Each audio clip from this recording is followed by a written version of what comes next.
Gracias a Dios por estas alabanzas. Y dice el Salmo 93, del 1 al 2, Jehová reina, se vistió de magnificencia, Jehová se vistió, se ciñó de poder, afirmó también el mundo y no se moverá, firme es su trono desde entonces, tú eres eternamente. Vamos a preparar nuestros corazones para escuchar el mensaje de la palabra a través de nuestro hermano José. Te dejo el tiempo.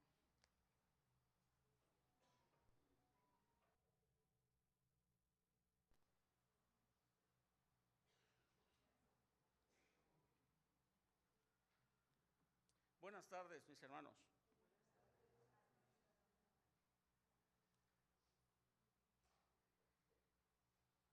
Esta semana que pasó,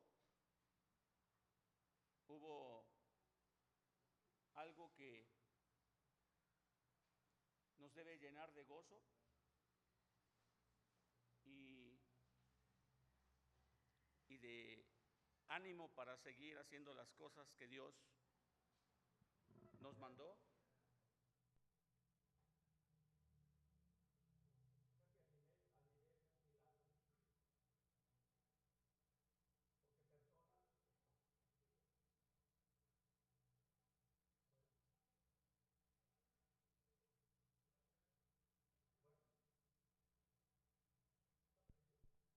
Bueno, ya. Téngannos paciencia, hermanos. Personas que algunas nos conocíamos, otras tendrá menos de un año que empezamos a relacionarnos, pero esas personas que Dios unió como una iglesia, como su cuerpo, tuvimos una actividad y puedo decir que enfrentamos al reino de las tinieblas, al Hades, directamente. Estaba viendo algunas publicaciones en internet, algunas a manera de memes, y estaban algunos muchachos tirados literalmente sobre el piso de los templos, muchachos y muchachas tirados, y decía abajo: los muchachos que están participando en la escuela al tercer día de la escuela, ¿no? Y estaban los muchachos así, y con el rostro dormidos y bien cansados. Y uno decía, ¿por qué, no? O sea, ¿por qué? Uno puede preguntarse, ¿por qué? ¿Por qué tanto cansancio? Si yo pudiera calificar mi desempeño físico, mental, tal vez no exigiría mucho esfuerzo, pero ¿por qué se experimenta un cansancio que va más allá de lo físico? Que es cansancio emocional y espiritual.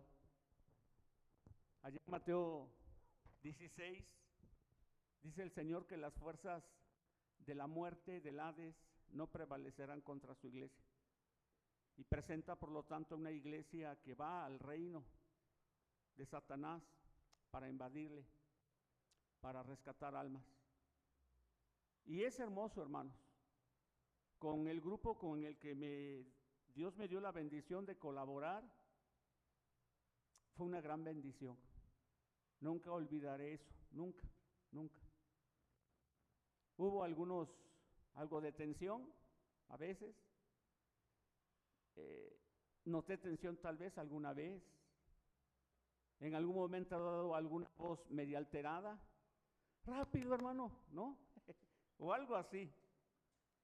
Alguna vez nuestro corazoncito hasta se encogió un poquito porque pues no estamos acostumbrados a eso. A lo mejor pensamos que nos están ofendiendo, nos están faltando al respeto.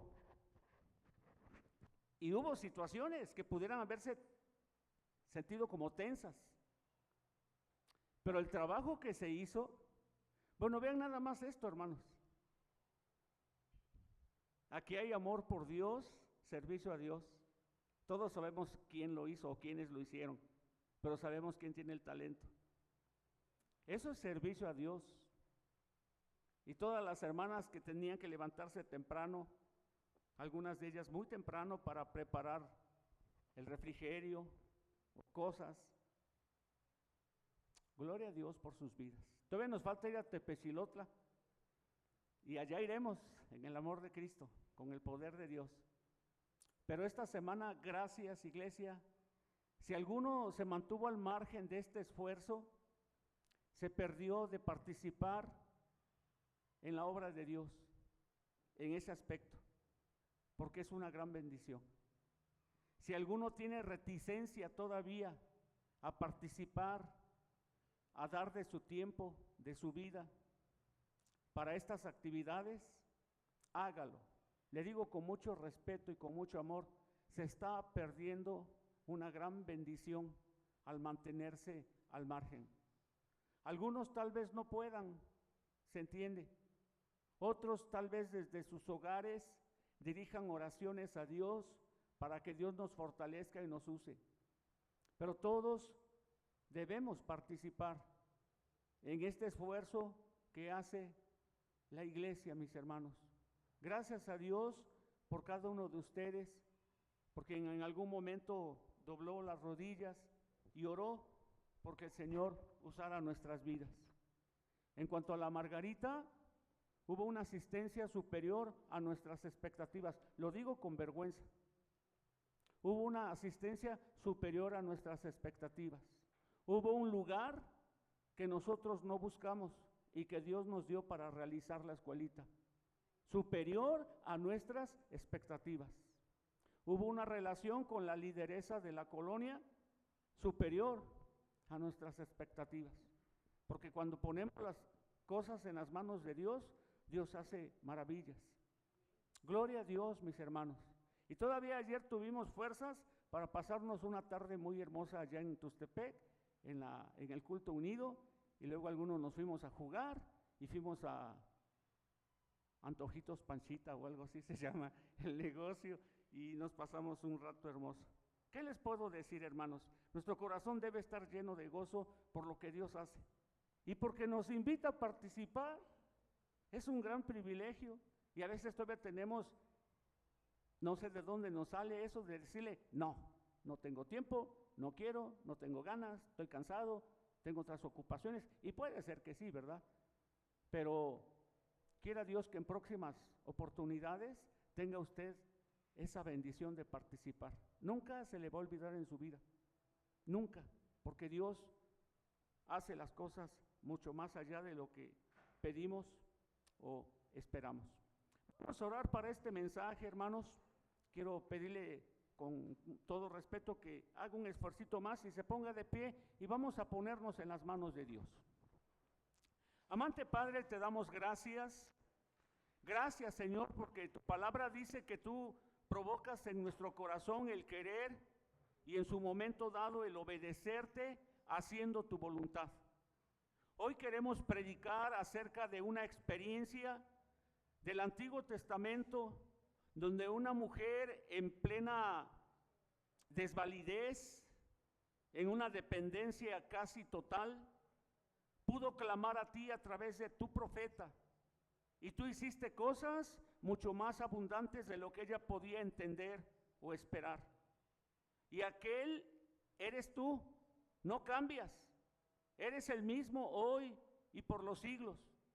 Y hoy, Señor, dame palabra para que tu iglesia pueda recordar quién eres y cómo sigues interesado, completamente involucrado. De hecho, tú eres el dueño de la obra en la ganancia de almas para tu reino.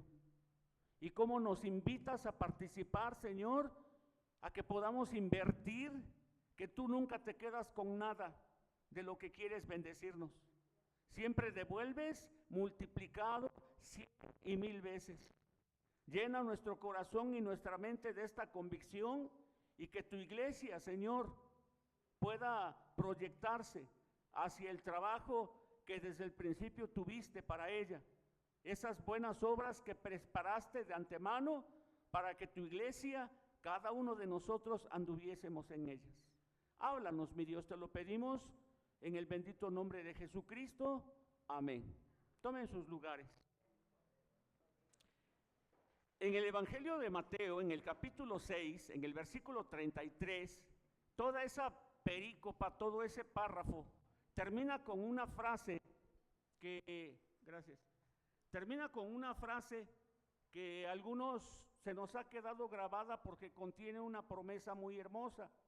Dice Mateo 6:33, los que se acuerden, mas buscad primeramente el reino de Dios y todo lo demás vendrá por añadidura.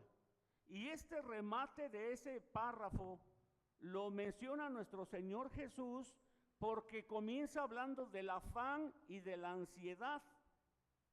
Por nada estéis afanosos, dice Jesús, sino que, bueno, de hecho esto lo dijo Pablo más adelante, ¿no? Pero Jesús habla del afán, ¿no? Y habla de que muchas veces nosotros, aún siendo hijos de Dios, que tenemos un Padre proveedor, a veces vivimos afanados, vivimos con ansiedad. Y las mejores, bueno, no mejores, hay algunas traducciones que no traducen ansiedad o afán, sino que traducen que no nos preocupemos por el día de mañana. Miren, ahí en el versículo 25 dice, no os afanéis por vuestra vida. Algunas otras traducciones dicen, no penséis en el mañana, no os afanéis por vuestra vida, como traduce la Reina Valera 60. No tengáis cuidado por vuestra vida. Y la palabra que se usa ahí para traducir afán y ansiedad es la palabra merimna, que buscando el significado de esta palabra quiere decir preocuparse ansiosamente. Podría traducirse entonces también, no os acongojéis, no os angustiéis.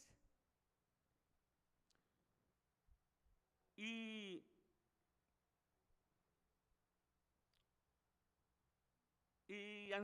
no estéis ansiosos. Pero para poner una palabra que resuma todos esos términos, podría ser la palabra preocupación. Alguien dijo que la preocupación nunca resolvió nada. Y dijo con mucho acierto, porque no es la preocupación la que resuelve, sino la ocupación. La preocupación es antes de hacer algo. Ahora, no vamos a hacer cualquier cosa, nosotros dependemos de Dios. Pero entonces en algunas traducciones se pone, no estén preocupados. Sin embargo, la traducción, lo que nos quiere decir el Señor Jesús, no es tanto que no tengamos una acción de previsión, de provisión. No quiere decir que vivamos la vida descuidadamente sin propósito.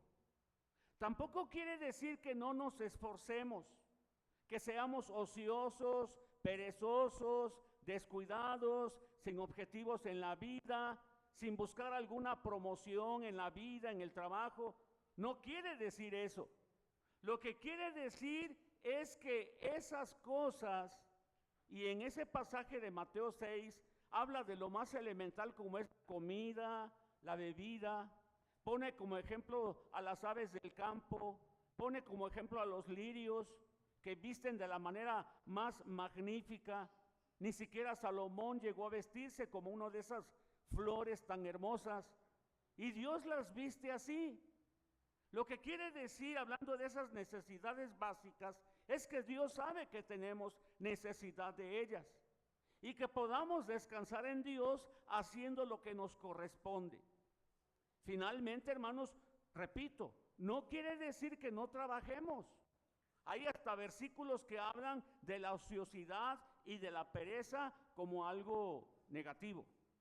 De hecho, Proverbios pone hasta las hormigas, que son casi incansables, creo que nomás descansan cuando llueve, como ejemplo de trabajo diligente. Y nos da un ejemplo con esa criatura. Entonces, de lo que Jesús está hablando aquí no es de una actitud sabia, previsora, planeada, con proyectos, con objetivos para nuestras vidas. Y estoy hablando de lo material, hermanos, no solamente en el aspecto espiritual o familiar. Por supuesto que estoy hablando de lo material. Algunos de nosotros tal vez no fuimos tan organizados, pero otros fueron planificando cómo ir prosperando. Eso está bien, no hay ningún problema.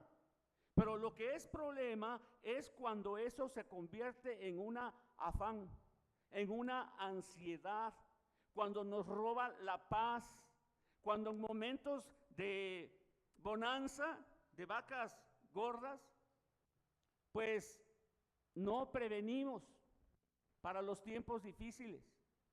Cuando en las vacas flacas, perdónenme la expresión, bueno, es bíblica, nos angustiamos tanto que nos roba la paz, nos roba el sueño, nos roba el bienestar familiar y por supuesto que afecta nuestra comunión con Dios. Jesús no está hablando de pereza y de ocio. Nuestro mismo Señor Jesús, antes de empezarse a dar a conocer como el Mesías Salvador, tenía un trabajo. Y casi puedo decir que las mejores sillas que habían por ahí en los hogares eran las que hacía nuestro Señor Jesús. Me atrevo a decir que tenía una lista de clientes porque trabajaba bien, entregaba a tiempo y eran las mejores mesas, sillas, sillones y todo lo que se hace en la carpintería. Aunque algunos dicen que la raíz más bien tiende a que Jesús era como constructor. Bueno, en fin. Pero hermanos, la Biblia, el Señor Jesús nos enseña la bendición del trabajo. No hay problema en cuanto a planificar, en cuanto a crecer, en cuanto a ser el mejor trabajador, pero que eso no nos robe el sueño ni el tiempo para Dios. De hecho, tengo aquí un párrafo que habla de lo que los rabinos judíos habían entendido y enseñaban al pueblo. Y uno de los consejos que daban a los padres, que un hombre, decían ellos, debía enfrentarse a la vida con una combinación de prudencia y serenidad.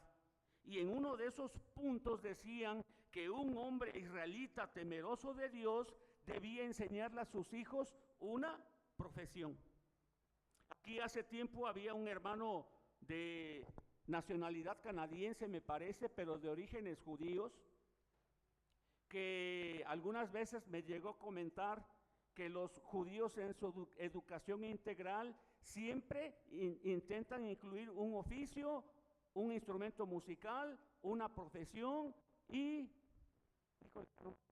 Pero son cuatro aspectos de la educación de un hijo que un judío siempre tiene como meta que sus hijos aprendan y dominen hasta la profesionalidad, ¿no? Un oficio, a ver si las puedo decir las cuatro, un oficio, una profesión. O sea, cuando hablo de oficio, hablo de que si es carpintero, pues que sea el mejor carpintero. Si es albañil, que sea el mejor albañil.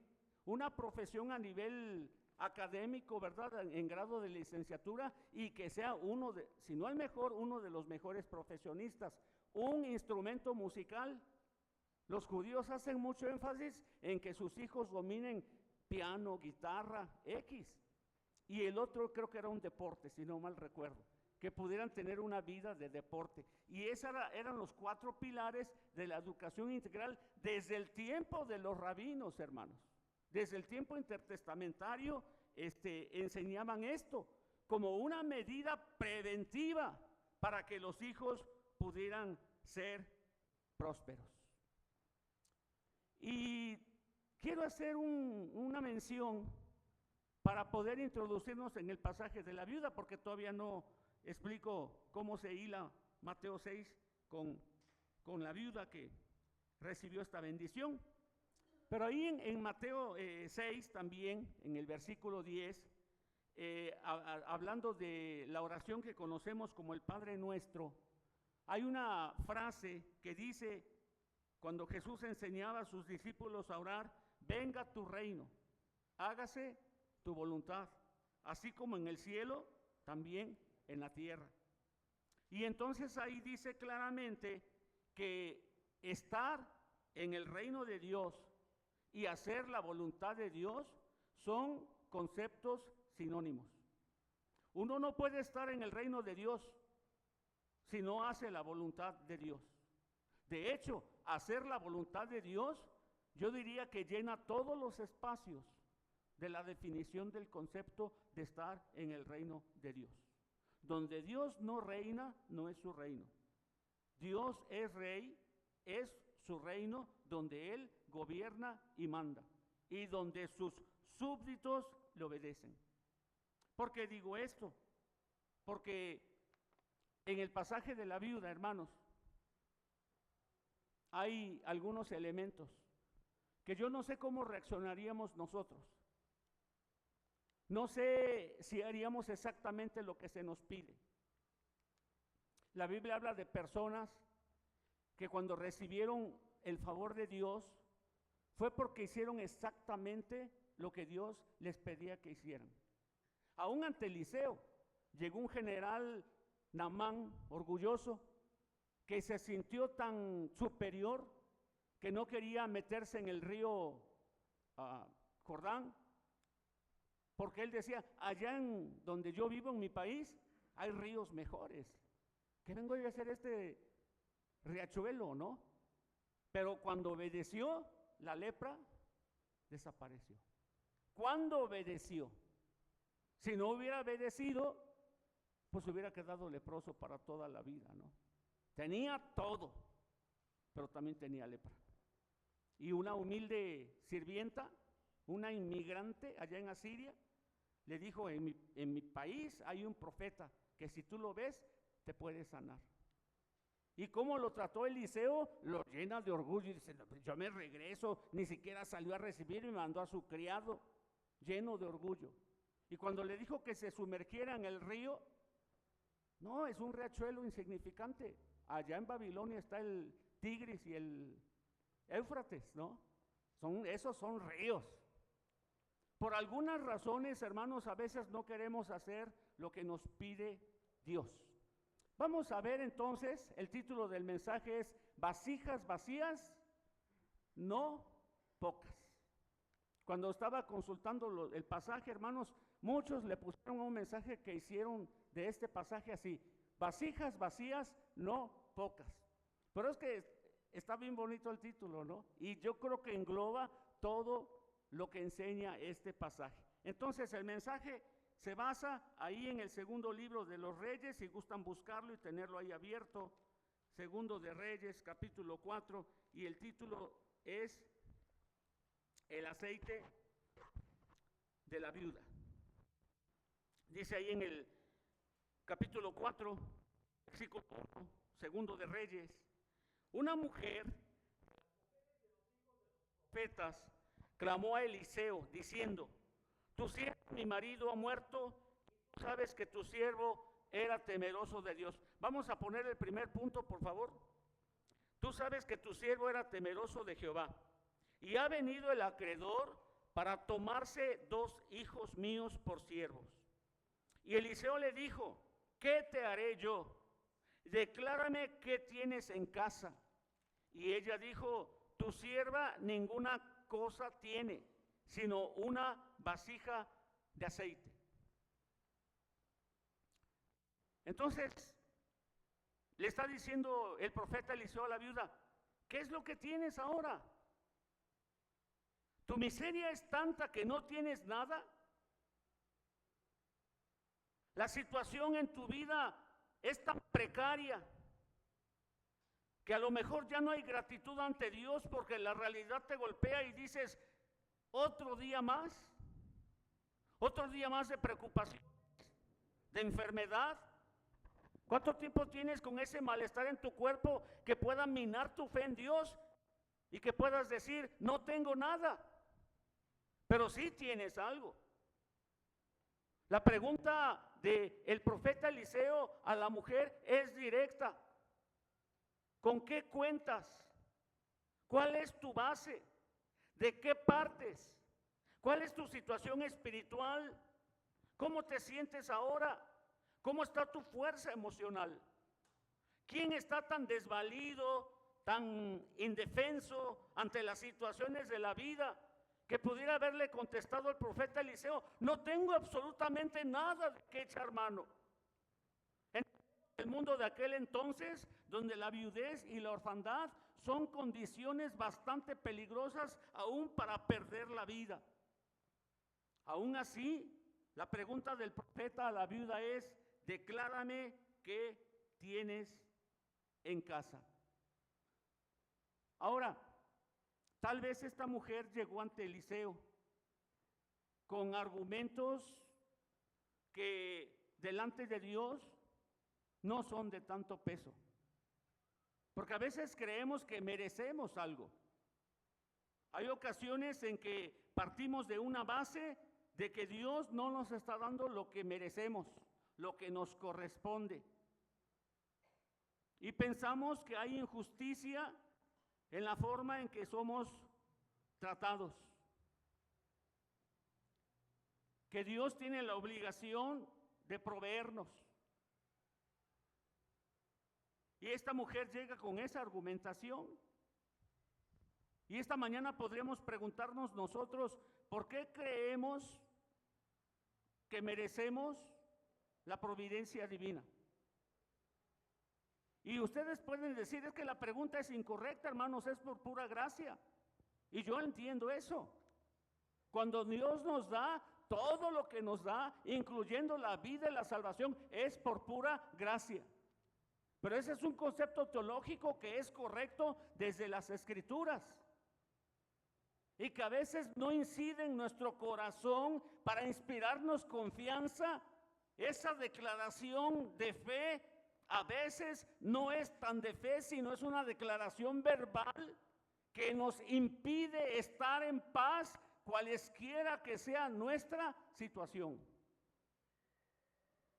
Porque en el fondo pensamos que merecemos algo más. Porque a veces perdemos de vista, hermanos, lo que Dios ya nos dio y nos bendijo. Y como no nos da lo que sentimos, como no nos da lo que sentimos que nos falta, y esta era una situación bastante angustiante. Como sentimos que Dios no responde, como sentimos que Dios se tarda, que no llena nuestras expectativas, y las declaraciones de fe no alcanzan porque las tenemos aquí en la mente, pero no las hemos aterrizado en nuestro corazón para los momentos en que se presentan estas situaciones como la que estaba viviendo la viuda. Echemos un vistazo, hermanos, a las cosas que dice esta viuda, como presentando su caso ante el profeta. En primer lugar, le dice al profeta, ahí en el versículo 1, a ver dónde estoy. Acá está. Le dice ahí al profeta en el versículo 1, aquí se dice que es una de las mujeres de los hijos, una mujer de las mujeres de los hijos de los profetas. Se acerca al profeta y le dice: tu siervo, mi marido, ha muerto. Apela a su posición. Más allá del respeto que le debía Eliseo para dirigirse a él con estas palabras, puedo notar cierta razón que ella arguye como la sustentación de su caso, la sustentación legal de su caso. Tu siervo, el que te servía a ti, con el cual tú tenías una relación, que es mi marido, ha muerto. Y eso implica, hermanos, como que se está diciendo: tengo derecho. Mi esposo hizo méritos. Por esos méritos, Eliseo, yo vengo a verte. Y como sé que tú eres representante de Dios, sé que a través de ti voy a llegar a Dios apelando a los méritos de mi esposo. Me corresponde. es mi reclamo legal, es mi exigencia. Y podemos entender que esa forma de hablar y esa exigencia sea justificada porque hay una angustia tremenda, porque sus 2 hijos van a ser vendidos como esclavos para poder solventar la situación. Es decir, la mujer tenía el agua hasta el cuello y ya casi llegando a la nariz. Y desde ahí clama, pero lo hace de manera equivocada ante Eliseo. Tu siervo, mi marido, el que te ha servido, ¿sabes qué? Eliseo, de alguna manera tú tienes la obligación de presentar mi caso ante Dios. Y por supuesto que tenía fe. Pero ¿cuántas veces nos presentamos a Dios, hermanos? Casi como exigiendo, ¿no? Casi como esperando que Dios cumpla nuestras expectativas y que a estas pobres e infelices criaturas nos libre de pasar por problemas, por dificultades, por apreturas y por carencias. Señor, yo soy tu hijo. No merezco estar así. No quiero estar así. No es el lugar que me corresponde. También la mujer dice, y tú sabes que tu siervo era temeroso de Jehová. Ser temeroso de Jehová es garantía de que nunca vamos a tener problemas. Tener temor de Dios quiere decir que siempre vamos a vivir, si no en un punto alto de prosperidad, si en una situación donde no haya escasez. Cuando Pablo dice que había aprendido a estar contento cualquiera que fuera su situación, que podía vivir en abundancia, pero también podía vivir en escasez. Y dice la mujer, tú sabes Dios, que mi marido era temeroso de Dios. Ese es el segundo argumento. ¿Por qué no hace algo Dios para aliviar mi situación como viuda de ese siervo que era tu siervo, que era siervo de Dios y que tenía el temor de Dios? Es lo que se puede inferir. Ya urge. ¿Por qué se tarda? Hermanos, a través de la Biblia se presentan casos así. Alguna vez David le dijo a Dios, apresúrate a socorrerme, no tardes, no te detengas. Sí, otra vez le dijo, tranquila alma mía, espera en Dios, porque aún he de alabarle, salvación mía y Dios mío. Pero hasta el rey David y todo ser humano, y nosotros no somos la excepción, a veces apelamos a argumentos que sustentan nuestra petición con Dios, como si nuestros méritos accionaran la mano de Dios para bendecirnos. Y no es así, es por pura gracia. Y no olvidar que en algunos momentos tan difíciles Dios los permite porque número uno está trabajando en nuestras vidas. Tener por sumo gozo cuando os halléis en diversas pruebas, dice Santiago. Y en otras ocasiones, hermanos, es porque a través de esas pruebas Él quiere usar nuestras vidas. Trabaja en nosotros y a través de nosotros cuando pasamos por situaciones parecidas. Y también en este argumento, dice la mujer, y ha venido el acreedor al que le debemos para tomarse 2 hijos míos por siervos. Ella conoce exactamente las consecuencias legales de no poder pagar las deudas que su marido había dejado y que ella había agrandado cuando se quedó viuda con sus huérfanos. Mis hijos serán esclavizados, Eliseo. No es justo.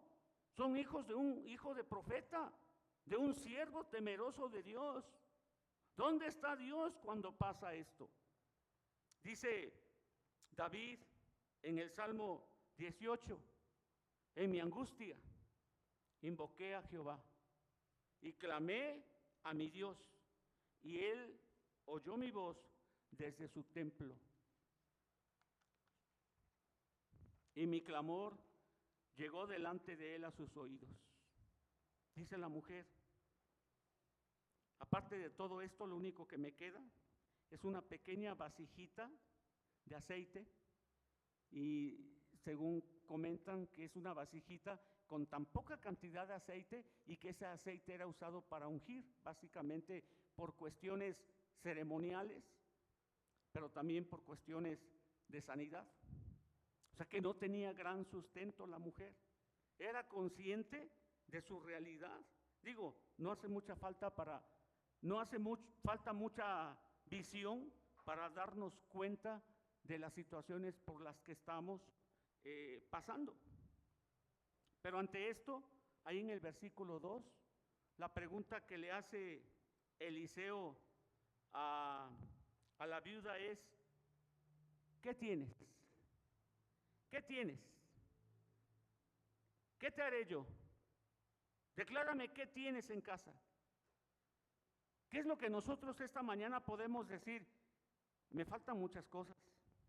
A lo mejor estoy viviendo algún problema económico ahora, de salud, de discapacidad. A lo mejor mi calidad de vida ya no es la misma de hace 10, 15 o 20 años. Tal vez mi concentración ya no es la misma. Yo a mis 62 años batallo con concentración, estoy detectándolo. Sé que hay tratamientos, pero les pido que oren por un servidor. Pero conforme pasa la edad, vamos minando en salud. Pero Dios hace la pregunta: ¿qué tienes ahora? ¿Qué hay en tu mano? ¿Con qué puedes contar? En el inventario de tu haber, ¿cómo está? ¿De veras la viuda era tan miserable? Materialmente sí. Pero ¿de veras había cero balance? ¿No había tanto haber? ¿Es tan apremiante la necesidad? Fíjense, mis hermanos, no le pregunta qué te falta, no le pregunta qué necesitas, le pregunta qué tiene que esté disponible.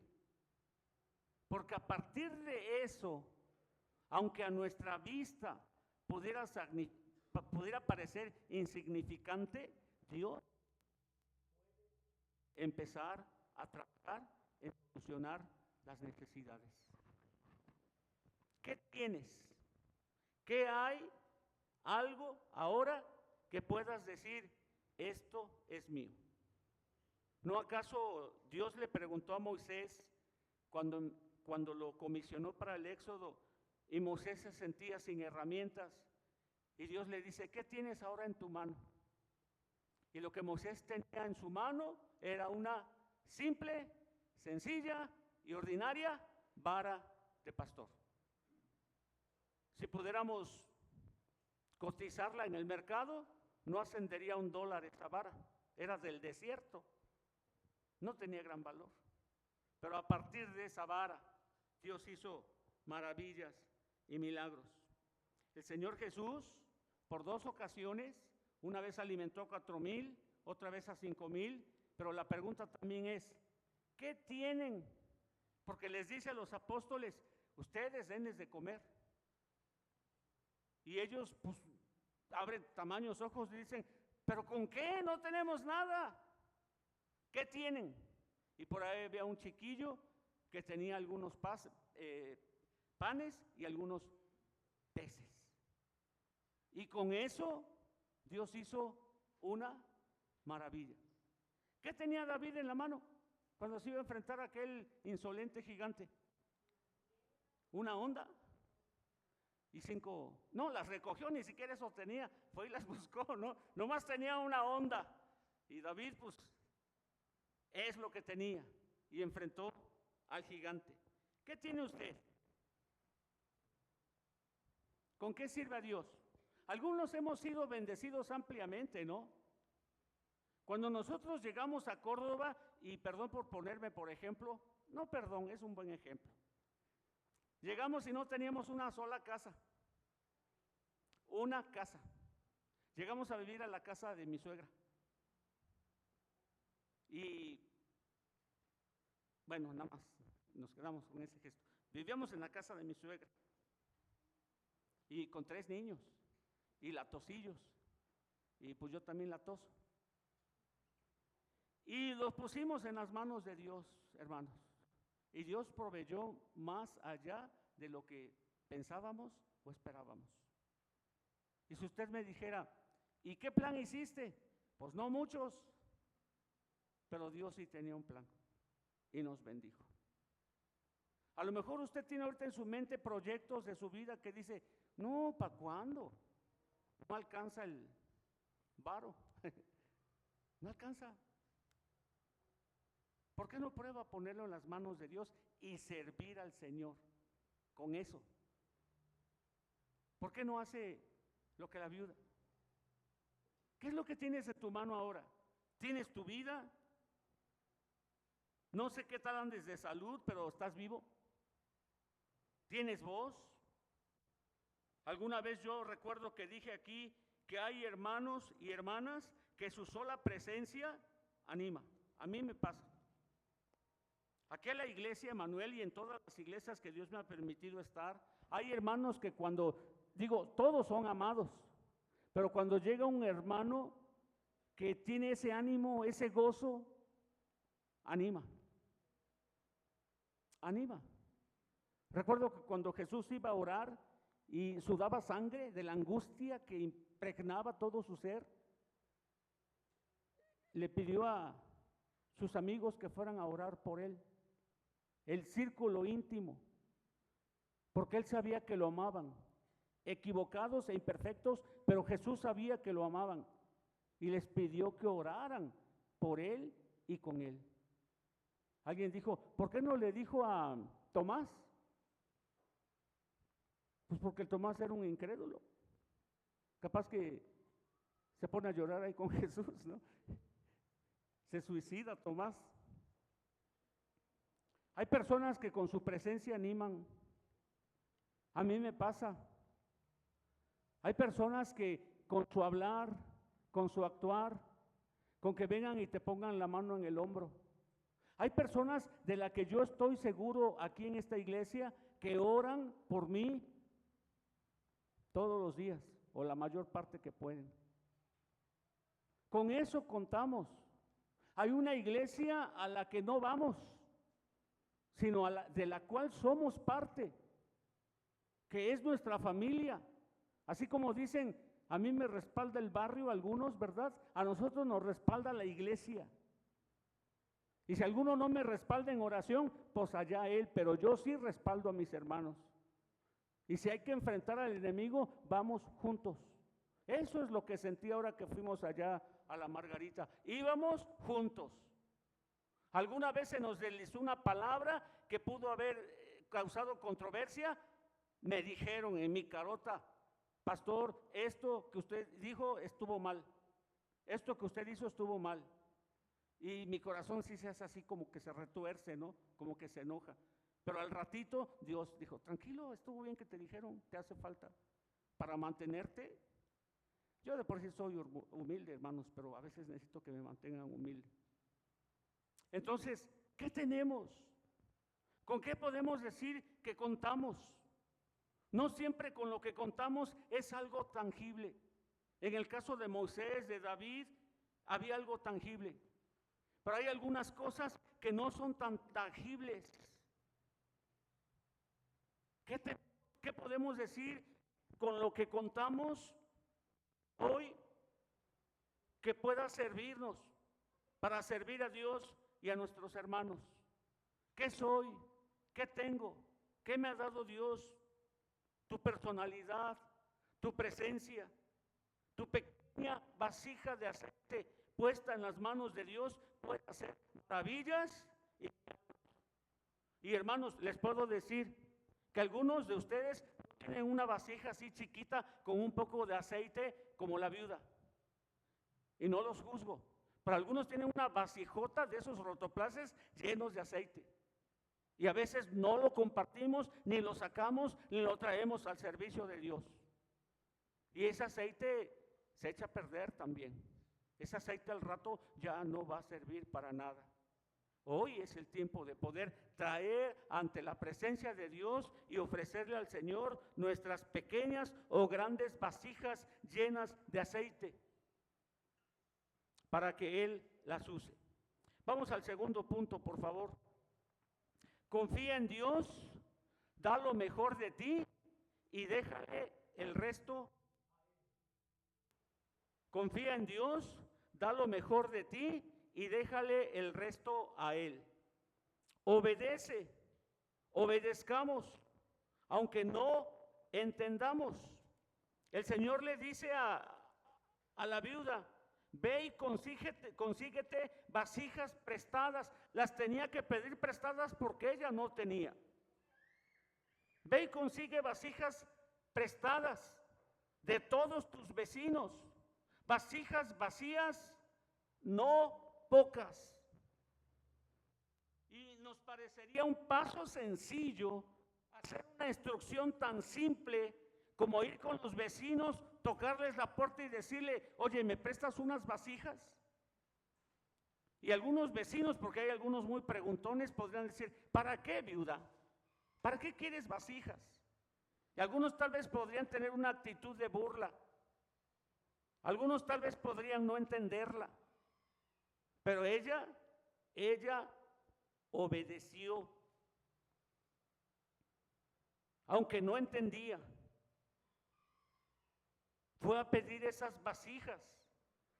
Y esto implica que el profeta, Dios, en algunas ocasiones quiere que por fe nos comprometamos en hacer lo que nos corresponde como parte de la provisión de Dios.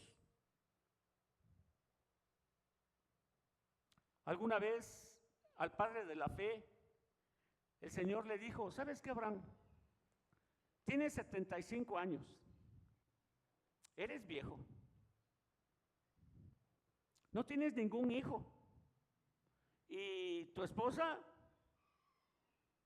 ya ni siquiera tiene la costumbre mensual de las mujeres. Pero te voy a lanzar un reto. Tú te llamas Abraham ahora. Abraham significa un padre que es enaltecido. Y pues ya de entrada Abraham era un nombre absurdo para la vida de Abraham, porque no tenía ni un hijo. Pero le dice Dios, y casi puedo ver a Dios esbozando una sonrisa: pero ya no te vas a llamar padre enaltecido. Le vamos a agregar una H y una A tu nombre. Ya no eres Abraham. Ahora le vas a decir a tus vecinos que no te llamas Abraham, que ya no te digan padre enaltecido, sino que te digan padre de muchas gentes. Así que vas y les dices: ¿saben qué? Ya no me digan Abraham, díganme Abraham. O sea que podía haber hecho el ridículo Abraham al decir eso. Es como si yo me cambiara el nombre de José por el de, ¿qué será? Brad Pitt o algo así, ¿no? Ya traigo hasta mi acta y me puse Brad Pitt. Y se están riendo y no lo he hecho. Pero a veces Dios nos pide eso, hermanos. Cosas que a nuestro entendimiento, que no pueden satisfacer nuestro entendimiento. 25 años llevó Abraham eso, diciéndole a la gente: hey, tú, ¿por qué me dices Abraham? Soy Abraham, aunque te cueste un poquito más. Porque le creyó a Dios. 25 años después nació Isaac, ¿no? Me acuerdo de una novela, no es que veía yo novelas, pero era simpática la novela, de que había una novela de niños hace tiempo, donde había un actor bien gordito, bien chonchito, pero súper gordito, y se apellidaba Delgadillo. Y le dice: señor Delgadillo, y pues venía el gordito, ¿no? Algo así era lo de Abraham. Bueno, digo esto como un detalle descriptivo. Confía en Dios, da lo mejor de ti y déjale el resto a Dios. Esfuérzate también, es el subpunto, esfuérzate al máximo en hacer tu parte. ¿Cuántas vasijas son no pocas? ¿Qué le gusta? ¿Cuántas vasijas usted puede decir? Conseguí un chorro de vasijas, por lo tanto no son pocas. ¿10? ¿20? Ahora que nos dijeron que trajéramos cajitas de frutas, muchas. ¿Cuánto era? ¿Fueron 100? ¿200? ¿Se llenó el salón de cajas? Cuando Dios le dice, esfuérzate, haz lo tuyo, y no lo hagas así de chiquito, hazlo. Extiende tu tienda, amplía tu tienda, pon tus estacas más lejos. Yo voy a bendecir, consíguete vasijas prestadas de tus vecinos, no pocas. ¿Qué le gusta para que dejen de ser pocas? No lo sé. Si cada quien va a responder de acuerdo a su fe, hermana Magda, ¿no? A lo mejor yo conseguiría 1 millón, ¿no? Ya esa es mucha ambición, ¿no? Pero ¿qué tal si sí me las llena? De hecho, le llenó las vasijas que la mujer pasó de ser una indigente a ser una persona con lana. Una persona que tenía resuelto su sustento económico para toda la vida, el de ella y el de sus hijos. Ya anteriormente, en el capítulo 3 de este mismo libro de Segundo de Reyes, en el capítulo 3, Dios mandó a través de su profeta a que los hombres excavaran pozos, porque estaban en una tierra seca donde no había agua. Y por la fe de ellos, Dios les dice, excaven pozos. No les dijo cuántos, les dijo que lo que su fe les diera para escarbar pozos. Hacer pozos es muy cansado y en el desierto más. Pero en mayor número de pozos que hicieran, mayor cantidad de litros de agua iban a tener para sobrevivir en el desierto. Cuando Dios nos dice algo, hermanos, lo debemos hacer, no al 100 ni al 200, al 1000%. Perdónenme el disparate matemático. Lo debemos hacer con todo. Dice el apóstol Pablo, yo sembré, Apolos regó, pero Dios da el crecimiento. Y doy gracias a Dios, hermanos, porque he sido testigo de que la palabra de Dios se sembró en el corazón de los niños. El último día allá en la Margarita, tuvimos, creo que fueron 8 mamás, ¿no? Y recibieron el mensaje de la palabra de Dios. Y tratamos en el nombre de Cristo de hacer las cosas lo mejor posible. Estuvimos orando. Cada mañana empezábamos con una oración. Algunos hermanos arrastraban un poco los pies y cobraban nuevas fuerzas en Cristo. Vasijas no pocas implica que usted siga obedeciendo a Dios con todo su ser, con todas sus fuerzas, porque Dios va a llenar esas vasijas. Pero de acuerdo a nuestro concepto de no pocas, son las vasijas que vamos a conseguir. Abra sus manos, abramos nuestras vidas. Dios nos quiere bendecir. Si alguien quiere bendecirnos como nuestro Padre, es nuestro Dios, mis hermanos. Pero necesitamos hacer lo que el Señor dice que hagamos de nuestra parte, de este lado del sol, como dijo una vez Nahum, ¿no? Más allá del sol hay una ciudad, sí es cierto, pero acá abajo del sol hay que esforzarnos, hay que servir a Dios con todo nuestro ser, al 1000%, tener fe y esperar, como dijo un humilde carpintero de Inglaterra,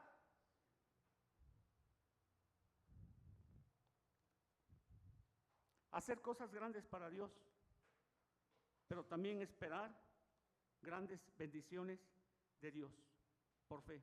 Y Guillermo Caire fue el fundador de las misiones modernas, un humilde zapatero que hizo lo que Dios le había pedido que hiciera. La cantidad del trabajo, la dedicación, el esfuerzo, nunca es en vano, siempre tendrá fruto. Esto funciona para la vida, pero funciona mucho más para la vida cristiana. El Señor dice que hagamos a un lado excusas, que hagamos a un lado pereza. Aún los hermanos más ancianos de aquí, aún los hermanos que se puedan considerar con menos posesiones, aún los hermanos que tengan alguna discapacidad ya por la edad, pueden hacer muchas cosas que parecerían pequeñas, pero si las hacen bien para la gloria de Dios, no podríamos entender hasta dónde llega la bendición cuando hacemos un trabajo al 100% para Dios. Así que la viuda consiguió todas las vasijas que pudo. Supongo que no quedó ninguna vasija en la casa de los vecinos, que todas las vasijas se las prestaron porque ella insistió. Porque dijo, vecina, ahí está otra vasijita, préstame esa, desocúpela. O sea, que buscó todas las vasijas que pudo porque sabía que la bendición de Dios venía. Y como dice ahí en su punto 3, depende de Dios, no de las circunstancias. Ella echaba del aceite. Del aceitito de la vasijita, que era una vasijita, se llenaron no pocas vasijas grandes de aceite. Y yo me imagino como cuando estaba echando el aceite y decía, oye, se llenó esta vasija, y echaba otra, hasta que llegó el momento en que dejó de ver la vasijita pequeña que no se secaba y las vasijas se estaban llenando, ¿no? Y esas son las circunstancias. A veces la realidad viene y nos dice, hey, cuidado con tu fe. Estás pensando fabulosamente, fantasías. El peor ataque hacia la fe en que Dios puede hacer maravillas y milagros con lo poco que tenemos, si se lo ponemos en sus manos, es cuando dejamos de enfocar en Jesús y nos enfocamos en la realidad. Pedro hasta tuvo que gritar entre tragos, buches de agua que se estaba tragando, Señor, sálvame que perezco, porque dejó de ver a Jesús y caminar hacia Él y empezó a ver que no era lógico que caminara sobre el agua y que flotara. Señor, si eres tú, haz que yo vaya a ti sobre las aguas. Y empezó a caminar, no sé cuántos metros avanzó, pero en un momento dado su cerebro le dijo, hey, ¿qué estás haciendo? Lo normal es que te hundas, lo normal es que no alcance, lo normal es que te mueras de hambre con ese pequeño aceitito en tu vasijita insignificante y tus hijos sean esclavos. Muérete, le dijo la realidad. Y cuando Pedro dijo, no es normal, no es lógico, estoy caminando, dice la Biblia, que se empezó a hundir y a ahogar. Un pescador experto en el mar, cuando menos el mar de Galilea donde estaban pescando, ahogándose, hasta se le olvidó que era pescador y que sabía nadar, porque dejó de poner su mirada en el Dios que multiplica lo poco que tú y yo tenemos, que nos ve con todo el potencial que podemos alcanzar en Cristo. Y que a veces, hermanos, tenemos que superar diferencias entre nosotros, que no tenemos formas de ver iguales, pero que a pesar de eso Dios nos usa. ¿Qué sería el día en que nos unificáramos en amor, en que todos fuéramos verdaderos hermanos y nos uniéramos en el trabajo de Dios y supiéramos, porque Dios nos revela hacia dónde debemos ir y pongamos todo nuestro empeño y lo hagamos? Yo veo la escuelita bíblica de vacaciones, yo no estuve aquí, creo que alguien debe dar testimonio de todo lo que hizo aquí, pero en la Margarita es una gran victoria que Dios nos dio. No debemos olvidar que viene un trabajo posterior. No debemos olvidar que no podemos dormirnos en nuestros laureles y dejar de hacer lo que corresponde para seguir viendo a esas familias. Hay familias que visitar. Necesitan un discipulado personal para atenderlos en sus casas. Necesitan paciencia para esperar que Dios haga la obra en sus vidas. Pero hay un trabajo que Dios abrió. Y los hermanos que fueron hermanos, pues se dieron cuenta de eso y pueden testificar conmigo que Dios estuvo trabajando ahí en ese tiempo. Yo creo que también aquí, pero no estuve aquí. Pero Dios, cuando ponemos nuestras vasijitas insignificantes que casi no tienen aceite en sus manos y se las ofrecemos y hacemos lo que nos corresponde, Dios bendice y hace maravillas. Así que, hermanos, algunos están cansados, algunos otros todavía tenemos. Vamos a tener el privilegio de ir a Tepezilotla. Y regresando de allá, pues vamos a estar más cansados, ¿no? Pero más bendecidos también. Y los que se quedan, hagan planes para ir alguna vez. Pruebe estar ahí en el campo, en la trinchera, haciendo las cosas, sirviendo a Dios. No va a ser el mismo. Dios bendice. Cuando usted enfrenta directamente al enemigo, Dios le da la victoria, no va a ser igual todo. No va a ser igual todo. O cuando Jesús se paró ahí frente al abismo de la muerte y Lázaro, ven fuera. Y todos, ¿está loco? Tiene 4 días que ya se murió, ya apesta el cadáver. Pero Jesús se paró ahí y le dijo, Lázaro, ven aquí. Y ese es el mismo Dios que predicamos y que está entre nosotros ahora, hermanos. Así que más vale que nos involucremos, que hagamos las cosas con todo nuestro ser, que oremos, que dependamos de Él, pero sobre todo que obedezcamos. Y el aceite de la viuda jamás escaseó. Vamos al tercer punto, por favor. Administra sabiamente administra sabiamente la provisión de Dios. Administra sabiamente la provisión de Dios. Es decir, número 1, prepárate con suficientes vasijas.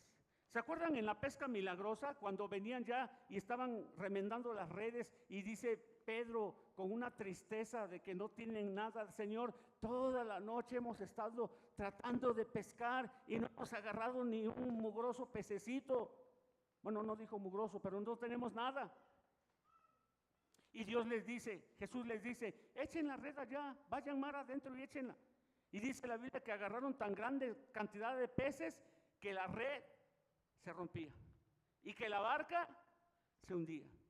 Pero allá en el Evangelio de Juan, no sé si puse aquí la cita, la segunda vez que Jesús hace exactamente el mismo milagro, se dice, no sé por qué Juan da el número exacto de peces. Supongo que los contaron y Jesús se dio cuenta, o por su omnisciencia sabía que eran. ¿Saben cuántos peces agarraron de buen tamaño? 150. ¿Tú sí sabías, Cerito? Esa es mi esposa. 153 peces. Y no cabían en la red. Bueno, sí cabían. Pero con todo y que eran 153 peces, las redes no se rompieron. Porque habían aprendido.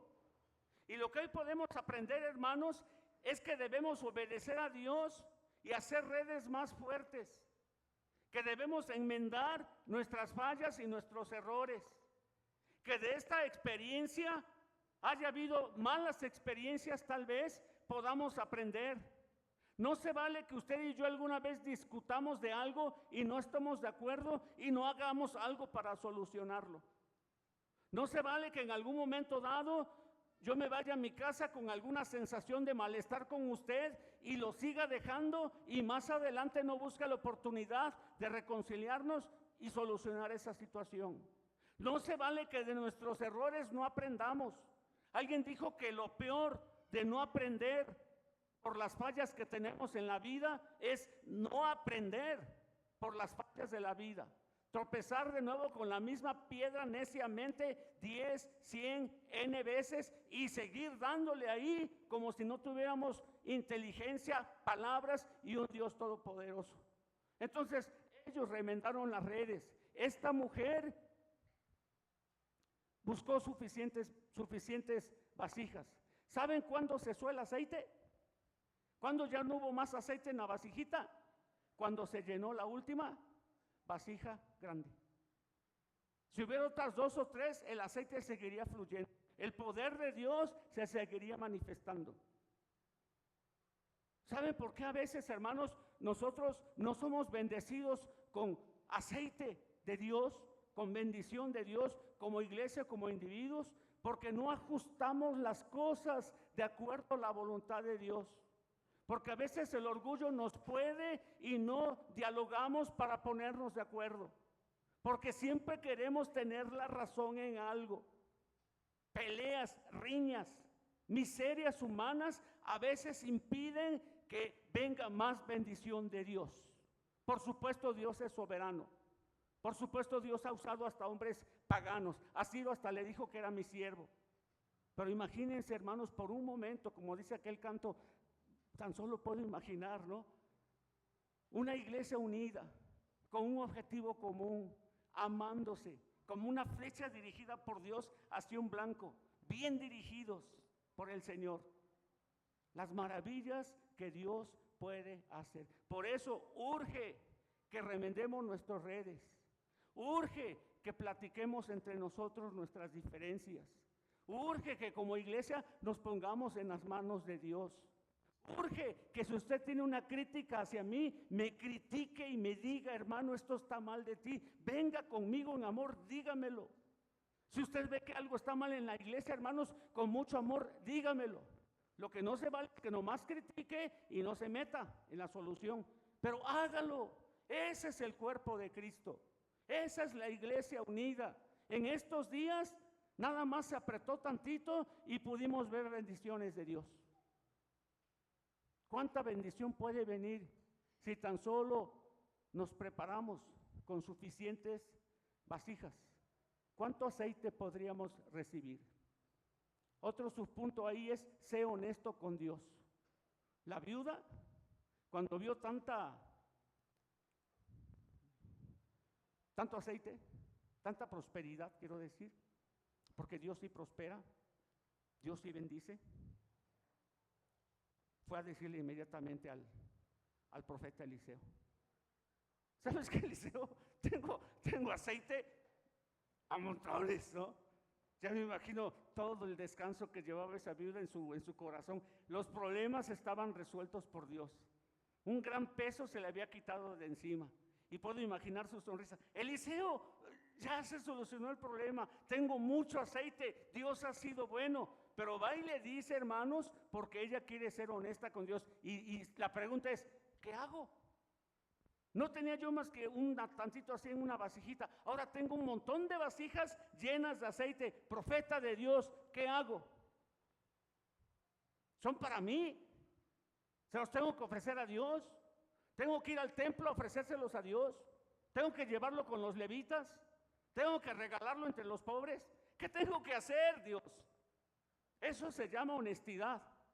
Cuando nosotros recibimos de Dios, hermanos, y podemos ir ante Él y decirle, Señor, me has dado, me has bendecido, ¿qué quieres que yo haga? Y eso está en su palabra. Si se dan cuenta, ni el pastor Ezequiel, ni yo, ni ningún predicador casi, espero que no, bueno, de los que conozco, estamos haciendo énfasis cada 8 días en que usted diezme y ofrende. Pero si oramos, que cada uno de quienes creemos en Dios y le buscamos, podamos preguntarle a Dios, Señor, ¿qué quieres que yo haga con lo que tú me das? Algunos en la tele dicen, siembra en mi ministerio, ¿no? Y vas a tener una abundante cosecha. Pero no siembres un billetín de 100 pesos. Trate, el que siembre 10,000 pesos en mi ministerio, no quiero mencionar nombres, ¿verdad?, va a ser ampliamente bendecido. Nosotros no decimos eso porque la Biblia no dice eso, cuando menos no en ese sentido. Esos son vivales, vividores que explotan la fe de las personas ignorantes, porque también la persona que se deja llevar es una persona ignorante, perdón, así es. Fanatizados, siguen a un hombre carismático que lo único que busca es explotar su fe y abusar de ustedes. Pregúntele a Dios. Aquí le preguntaron al profeta, Señor, me has bendecido, ¿qué quieres que yo haga? ¿Qué quieres que haga con esta bendición que me has dado? Soy honesto contigo. Y entonces la Biblia le va a guiar a respuestas como cómo puede compartir lo que Dios le ha dado. E inciso C, establezca prioridades. Fíjense que Eliseo fue muy práctico. Le dijo, mira, ve y págale a tus acreedores. Y el resto de lo que sobre, tú y tus hijos vivan de ello. Gracias a Dios, ¿no? Eliseo no le dijo, a ver, pues trate unos para acá, trate unas garrafitas de aceite para mí, ¿no? Pudo haberlo hecho, no lo hizo. Como que Eliseo no era muy ambicioso, ¿no? Una vez hasta rechazó lo que Naamán le quería dar en gratitud de que lo había sanado de la lepra. Pero era también muy sabio. ¿Para qué andas ofreciendo, viuda? Si tu problema era tu sustento, bueno, págales y tú y tus hijos vivan de ello. Ya no me acuerdo cuánto calcularon los comentaristas que ascendería en dólares hoy mismo todo el aceite que la viuda había logrado. Ahora mismo el aceite de oliva es caro, ¿no? No el de chiquito ese con el que nos purgaban antes, no. El aceite ese dice, extraído, ¿cómo dice? en frío, ¿no?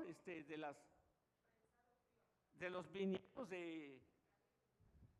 no sé, del Mediterráneo, ¿no? Y luego dicen que es una mezcla que no, que hay que tener cuidado con esos aceites de oliva, ¿no? Pero ¿cuánto cuesta un litrito? Como unos 300 pesos, ¿no? O más del que está exportado de Italia, más, llegan a más de, ahora imagínense, un montón de aceite de ese, ¿no? ¿En cuánto se cotizaba en aquel tiempo? A la mujer Dios le había resuelto su futuro, su pasado porque rescató a sus hijos, su presente porque ya no tenía angustia y su futuro. Dios hace eso, hermanos. Hay un juego de palabras que dice, si tú te ocupas de los asuntos de Dios, Dios se ocupará de tus propios asuntos. ¿Cree usted eso? Gloria a Dios. Como conclusión, ¿podemos proyectar la conclusión? Porfa, conclusión. Conclusión.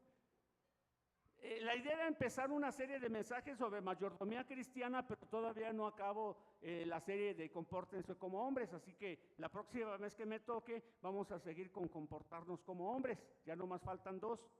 Pero hoy, hermanos, sobre la base de lo que Dios hizo en la escuela bíblica de vacaciones y lo que quiere seguir haciendo, hermanos, quise compartir este mensaje. La invitación es a que ninguno que sea hijo de Dios puede dejar de ofrecerle a Dios su vida completa. Que Dios no menosprecie a nadie, que te puede incluir en sus planes y que puede bendecirte si es su voluntad. No lo hacemos por interés, no servimos a Dios por interés, pero Dios dice que podemos recibir 100 veces más de lo que le damos a Él. Y yo creo eso. Porque hay cosas que no se valoran con dinero. A la viuda le dio algo material, le dio aceite. Pero a nosotros, hermanos, ¿cuánto nos cuesta la paz?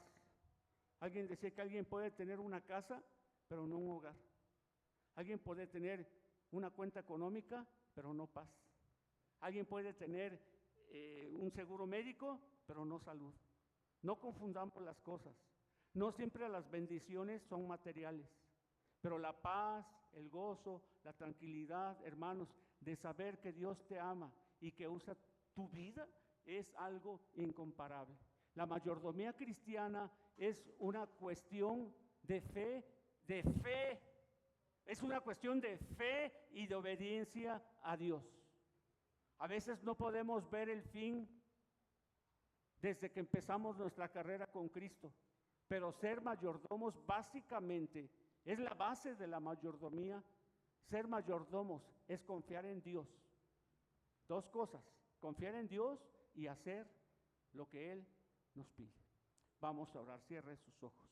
Amante Dios, te agradecemos aquellas experiencias de la viuda y otras donde las personas llegaron casi a la extinción de sus fuerzas, cuando ya el ahogamiento era inminente, cuando inclusive algunos pataleos eran la última señal de vida. Cuando nosotros también en nuestra fe o a veces en nuestro ánimo y gozo, llegamos a un punto en que sentimos que ya todo está seco, que ya no hay frescura, cuando nos cansamos, cuando nos peleamos, cuando andamos siempre de malas peleando y reaccionamos con violencia, cuando somos orgullosos, Señor, y parece que ya no hay nada más que hacer. Pero, como dice tu palabra, que nos podamos volver a ti para hallar vida, que podamos voltear a ti con fe y ponernos en tus manos. El gran gozo de que tú uses nuestras vidas, Señor, y de que proveas por añadidura, más allá de lo que pensamos y entendemos, más allá de lo que esperamos. Eso llena nuestras vidas, Señor. Gracias por las preciosas oportunidades de servir en las comunidades. Gracias porque vamos a ir a Tepezilotra liderados por ti, Señor, porque tú nos mandaste. Que tu Espíritu Santo vaya por delante, mi Dios, y que siga haciendo la obra. Y gracias también, mi Dios, por cada hermano y hermana que haciendo a un lado su cansancio, haciendo a un lado sus tiempos de vida, inclusive invirtiendo de su propio bolsillo, Señor, de su propia economía, están participando activamente en sembrar tu palabra en el corazón de los niños. Por supuesto que entendemos que no es lo único, que hay otros ministerios que realizar también, pero te pedimos que nuestro corazón siempre tenga la gratitud y la disposición de obedecerte, que no voltemos hacia otros, que no pongamos excusas, que no le echemos la culpa a nuestras circunstancias o a nuestras carencias, que vengamos con nuestra vasijita de aceite, sabiendo que tú puedes hacer de eso milagros y maravillas. A ti, oh Dios, grandioso, todopoderoso, te damos la honra, la gloria y la gratitud. En el nombre de Jesús, amén. Gracias, hermanos.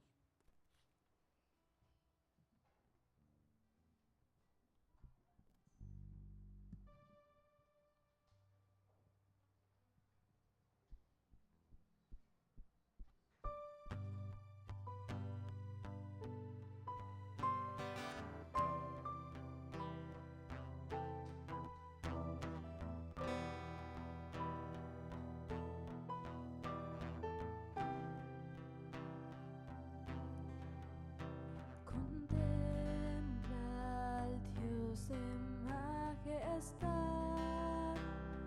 coronado en gloria, Rey de santidad. Contempla aún en tempestad, las olas se